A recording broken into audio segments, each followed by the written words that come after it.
अरे आ गए आप। इस बार बहुत दिनों में आए। और मैंने आपको जो घुटनों के दर्द की दवाई लाने के लिए कहा था वो तो लाए हैं ना आप? हाँ हाँ, तुमने जो भी कहा था वो सारी चीजें ले आया हूँ। बस अब एक गिलास पानी तो पिला दो। सुरभि, ए सुरभि, एक गिलास पानी तो लाना। सुरभि जल्दी से पानी लेकर आती है। सुरेश सुरभि के सर पर हाथ रखता है और उसका हालचाल पूछता है। बहू, ये तुम्हारी सास के लिए मैं कुछ दवाई लाया था। तुम देख लो ये दवा। तुम्हारी सास तो है बुलक्कड़, किसी और दवाई की जगह कोई और दवाई खा लेगी तो लेने के देने पड़ जाएंगे। सुरेश एक एक करके सुरभि को दवाई बताने लगा। देखो, ये घुटने के दर्द की दवा है। यह घुटनों के दर्द के लिए मालिश का तेल है। रोज रात को मालिश करनी है इससे। ये बीपी की दवा और ये कमर दर्द की। एक दवाई की शीशी हाथ में लेकर कहते हैं, लेकिन ये दवाई किस चीज की है? लगता है मेडिकल वाले ने गलती से दे दिया। सुरेश कुछ दिन अपने घर वालों के साथ रहता है और फिर शहर से बाहर चला जाता है। सुरभि रोज अपनी सास को दवाई दे देती है, लेकिन एक दिन वो घर के काम में बहुत व्यस्त होती है और अपनी सास को दवाई देना भूल जाती है।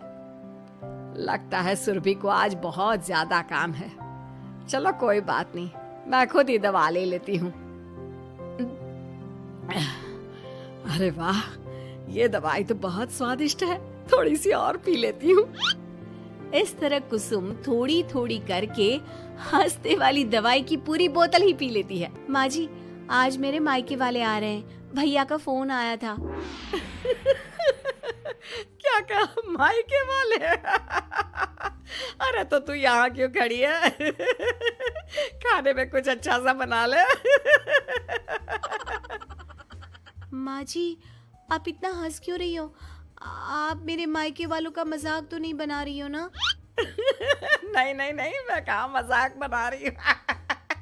मैं तो बस बता रही हूँ। माँ जी, आप झूठ भी बोलती हैं। आप अभी तो हंस रही थी। कुसुम हंसती ही रहती है। सुरभि वहां से चली जाती है और खाने की तैयारी में लग जाती है। थोड़ी देर बाद सुरभि का भाई और सुरभि की माँ आते हैं। कुसुम उन्हें अंदर बिठाती है और अपनी सास को बुला लाती है। समधन जी, कैसी हैं आप? मैं तो ठीक हूँ। आप बताइए, आप कैसे? आंटी जी, आप इतना हंस क्यों रही हो? मैं कहाँ हंस रही हूँ बेटा। जब कुसुम लगातार हंसी जा रही थी तो उन्हें इंसल्ट फील हुई और वे वहाँ से जाने लगे। अच्छा बहन जी, हम चलते हैं। आपकी मेहमान नवाजी का बहुत बहुत शुक्रिया। सुरभि की माँ जा ही रही थी, तभी उसका पैर फिसल गया और वो बहुत तेज गिरी। माँ, आप ठीक तो हैं? अरे बहन जी, आप ठीक तो हैं? आपको चोट तो नहीं लगी ना? आप मुझसे पूछ रही हैं या मेरा मजाक उड़ा रही हैं? बहन जी, पहले तो आप इतनी बदतमीज नहीं थी, लेकिन अब क्या हो गया है आपको? माँ, आप ठीक तो है ना? अंदर चलिए, मेरे कमरे में आराम कर लीजिए। नहीं सुरभि, हम जा रहे हैं। हमें अपना मजाक और उड़वाने का शौक नहीं है। और सुरभि, तुम अपनी सास का इलाज कराओ। इस तरह सुरभि के मायके वाले चले गए तो सुरभि का गुस्सा चौथे आसमान पर था। उसने अपनी सास से कहा, माँ जी, आपने मेरे भाई और मेरी माँ के साथ ऐसा क्यों किया? अगर आपको उनका यहाँ आना अच्छा नहीं लगा तो आप मुझसे बोल देती। इस तरह उनकी इंसल्ट करने की क्या जरूरत थी? नहीं बहू, मैंने कुछ नहीं किया। अरे भला मुझे क्या पड़ी है जो तेरे घर वालों का मजाक उड़ाऊंगी? देखिए देखिए माँ जी, आप अब भी हंस रही हैं।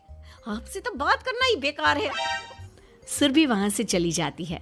अगली सुबह सुरभि को बहुत तेज बुखार हो जाता है और कुसुम उसे आवाज लगाती हुई उसके कमरे में जाती है। सुरभि, सुरभि, क्या हुआ? अभी तक सो रही हो तुम? क्या हो गया? माँ जी, मुझे बहुत तेज बुखार आ रहा है। अच्छा। ठीक है, ऋतिक को बुलाती हूँ।